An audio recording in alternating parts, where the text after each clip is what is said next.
कभी आप ब्रह्म मुहूर्त में जगे हैं? जगकर देखिए, संध्या होने के पश्चात जब रात्रि का अंधकार सारे संसार को धीरे धीरे अपने अंधकार में निगलने लगता है, तो यही अंधकार ब्रह्म मुहूर्त में भोर होने से ठीक पूर्व तनिक अधिक काला हो जाता है। कुछ समझे?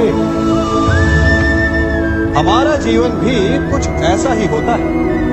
जब हमारे जीवन की समस्याएं अपने अंत पर होती हैं, तो यही समस्याएं एक भीषण रूप लेकर हमारे समक्ष प्रस्तुत हो जाती हैं, और ऐसे परिस्थिति में अधिकतर लोग हार मान जाते हैं, भय खा जाते हैं। परंतु यदि आप हार न माने, भय न करें, दृढ़ रहे, निरंतर आगे बढ़ते रहे, तो प्रकाश के रूप में हमारा स्वागत करने के लिए सूर्य उदय सदा हमारे समक्ष प्रस्तुत रहेगा। आपने बरगद के वृक्ष को देखा है? जितना विशाल उतना दृढ़।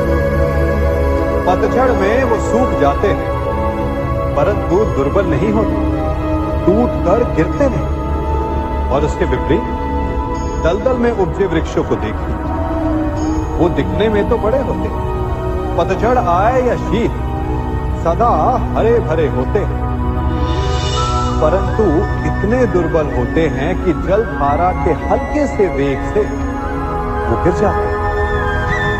परंतु ऐसा क्यों होता है? कारण है जड़ें। जिसकी जड़ें दृढ़ भूमि में है, वो हर चक्रवात, हर ऋतुओं को सह लेता है, और जिसकी जड़ें दलदल में है, वो स्वयं की जड़ों को दुर्बल बना लेता है। कुछ ऐसा ही मनुष्य भी होता है, जो अधर्म, कुकर्म और असत्य की धरा पर उपजा है। वो समय की एक मार भी नहीं सह पाता, और जो मनुष्य सत्य, धर्म की धरा पर उपजा है, वो हर समस्या से अविचलित हो जाता है। अब आप पर निर्भर करता है कि आप क्या बनना चाहते हैं। हमारे जीवन में मित्र और शत्रु बड़ा महत्व रखते हैं। यदि गंभीरता से सोचा जाए तो ऐसा कोई क्षण नहीं जब हम अपने मित्रों के बारे में ना सोचते हो, या फिर अपने शत्रुओं के बारे में। हमारा हर कार्य या तो हमारे मित्रों के हित के लिए होता है, या फिर हमारे शत्रुओं के अहित के लिए। हम हर स्थान या तो अपने मित्रों के साथ होते हैं, या फिर अपने शत्रुओं के साथ। कोई नहीं चाहता कि उनका शत्रु प्रसन्न रहे। हर कोई अपने शत्रु को नष्ट कर देना चाहता है, और ऐसा करने के लिए वो हर संभव प्रयास करता है। उसे आर्थिक, मानसिक और शारीरिक हानि पहुंचाने का प्रयास करता है। परंतु यदि मैं आज आपको ऐसा मंत्र सिखाऊं जिससे आप अपने शत्रु को सदा के लिए नष्ट कर दे, तो और वो मंत्र है मित्र बनाना। अपने सभी शत्रुओं को अपना मित्र बना लीजिए, और आपके सारे शत्रु स्वतः ही समाप्त हो जाएंगे। मैं क्या कर रहा हूं? मैं दिए प्रज्वलित कर रहा हूं ताकि अंधकार को मिटा सकूं। अब आप कहेंगे कि इसमें कौन सी बड़ी बात है ना? परंतु इसमें महत्वपूर्ण बात समझने के लिए यह है कि मैं क्या नहीं कर रहा हूं, और मैं अंधकार नहीं कर रहा हूं। क्योंकि अंधकार को मिटाने के लिए प्रकाश का अस्त्र तो उठाना ही पड़ता है। बुराई को बुराई से नहीं, अच्छाई से जीता जाता है। अन्याय को अन्याय से नहीं, न्याय से लड़ा जाता है। क्रोध को क्रोध से नहीं, क्षमा का साथ लेना होता है। ठीक उसी प्रकार एक लोहा लोहे को काटता है, परंतु एक ठंडा लोहा ही गर्म लोहे को काट सकता है। इसलिए यदि आपको अपने जीवन में विजयी होना है, तो अपने शस्त्रों को, अपने अस्त्रों को सोच समझ कर उठाइए, क्योंकि एक अनुचित सोच परिणाम पर भारी प्रभाव डाल सकती है। आप सब सोच रहे होंगे कि ये क्या मैं करने लगा। मैं इस पौधे को जड़ से उखाड़ रहा हूं। आश्चर्य हो रहा है ना कि एक पौधे को उखाड़ना या काटना ना केवल एक अपराध है अपितु पाप भी है। तो फिर मुझे ऐसा करने की क्या आवश्यकता पड़ गई? क्योंकि कई बार विनाश ही सृजन तक पहुंचाता है।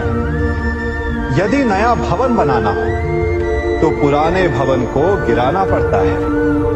व्यवस्था को परिवर्तित करने के लिए क्रांति लानी पड़ती है। और उसी प्रकार यदि किसी वृक्ष या किसी पौधे की जड़ों में घुन लग जाए या उसका मूल सड़ जाए तो उसे जड़ से उखाड़ देना ही श्रेयस्कर होता है, ताकि उस स्थल पर नए पौधे उपज सकें। युद्ध करना पर्याय नहीं, परंतु कभी कभी शांति के लिए युद्ध करना आवश्यक हो जाता है। संसार में सबसे श्रेष्ठ क्या है?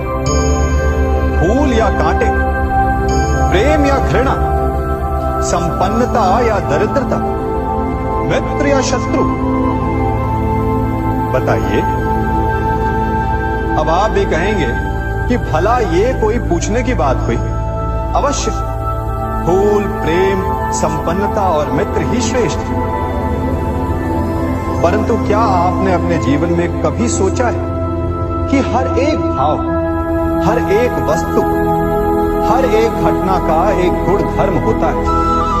त्वचा पर जलन करने वाले फूलों से अधिक श्रेष्ठ वो कांटे हैं जिनसे आप अपने घर की बाड़ बनाते हैं ताकि वन्य पशु आपके भीतर ना आ सके।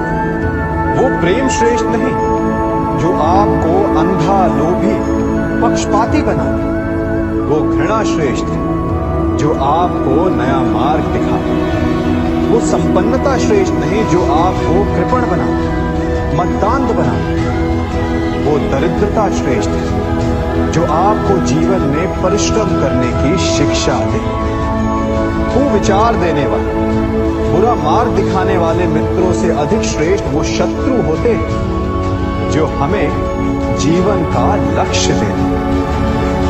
इसलिए अपने जीवन में हर वस्तु, हर भाव, हर घटना के गुण धर्म को पहचानिए और उसके पश्चात अपना चयन कीजिए। स्वर्ण। हम सभी को अपने जीवन में स्वर्ण से कभी ना कभी कुछ ना कुछ थोड़ा या अधिक मोह होता ही है ना? परंतु क्या आपने कभी सोचा कि स्वर्ण को प्राप्त कैसे किया जाता है? जब भूमिगत खदानों से स्वर्ण को निकाला जाता है तब वो एक पाषाण की भांति होता है।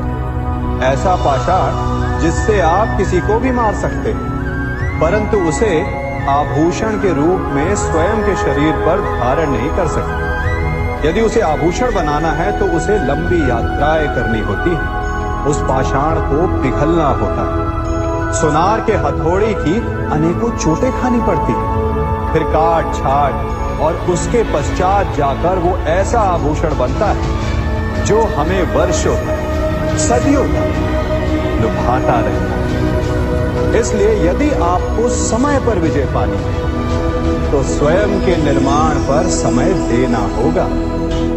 हम सभी सुनते आए कि जो वीर होता है, साहसी होता है, शौर्यवान होता है, उसके समक्ष सारा संसार झुकता है। वीर भोग्य वसुंधर। परंतु वीरता है क्या? शौर्य क्या है? साहस क्या है? साहस युद्ध नहीं, वीरता विजय नहीं, शौर्य कभी ना गिरना नहीं। साहस किसी चुनौती के समक्ष खड़े होने का भाव, तो वीरता उस चुनौती को उत्तर देने के लिए पूर्ण परिश्रम लगा देना है। और शौर्य का अर्थ है गिरकर फिर से उठने का साहस रखना, बार बार प्रहार करके वीरता दिखा, निरंतर प्रयास करते रहे, निरंतर परिश्रम करते रहे। इसलिए विजयी होने से अधिक महत्वपूर्ण है शौर्यवान होना, क्योंकि जो शौर्यवान है उसे विजय मिलना निश्चित है।